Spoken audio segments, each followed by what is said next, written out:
இப்போ வந்து நம்ம யூனியன் ட்ரிம் ஆப்ஷன் பார்க்கலாம்.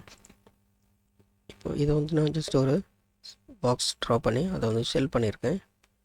மறுபடியும் வந்து ஸ்கெட்ச் எடுத்துகிட்டு இல்லை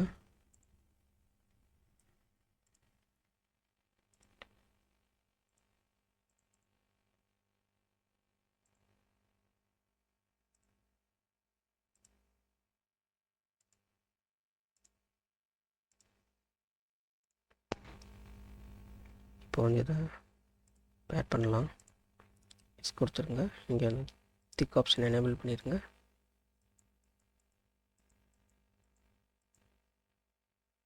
த்ரீமாம் இன்செட் அவுட் செட் கொடுத்து இந்த மாதிரி க்ரியேட் பண்ணிக்கலாம். இப்போது இன்செட்டில் போய்ட்டு புது பாடி ஒன்று ஸ்கெட்சில் மறுபடியும் சர்ஃபேஸில் போய்ட்டு இங்கே ஒரு சர்க்கிள் க்ரியேட் பண்ணுறேன்.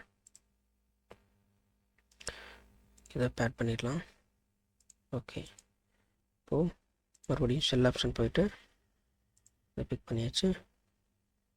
3 mm திக்னஸ் டிஃபால்ட்டாக கொடுத்து ஓகே, இப்போ வந்து ஷெல் பண்ணியாச்சு. இப்போது இங்கே போனீங்கன்னா யூனியன் ட்ரிம் ஆப்ஷன் இதை பிக் பண்ணிவிட்டு எதை ட்ரிம் பண்ண போகிறோமோ அந்த சர்ஃபேஸை செலக்ட் பண்ணணும். அந்த சர்ஃபேஸ் செலக்ட் பண்ணியாச்சு. இப்போ இங்கே வந்து ஃபேஸஸ் டு ரிமூவ், எதை வந்து ரிமூவ் பண்ண போகிறீங்க ட்ரிம் பண்ண போகிறீங்கன்னு கேட்கும். ஸோ உள்ளே இருக்கக்கூடிய இந்த 2 சர்ஃபேஸை நம்ம செலக்ட் பண்ணிக்கலாம். எதை வந்து கீப் பண்ணணும் அப்படிங்கிறத இங்கே செலக்ட் பண்ணிவிட்டு இந்த உள்ளே இருக்கக்கூடிய இந்த 2 சர்ஃபேஸை வந்து கீப் பண்ணுறோம். Just okay. பார்த்திங்கன்னா அந்த உள்ளே இருக்கக்கூடிய அந்த வால் வந்து ரிமூவ் ஆகிடுச்சு. இதை வந்து ட்ரிம் இப்படி வந்து நம்ம ட்ரிம் பண்ணிக்கலாம். இதை வந்து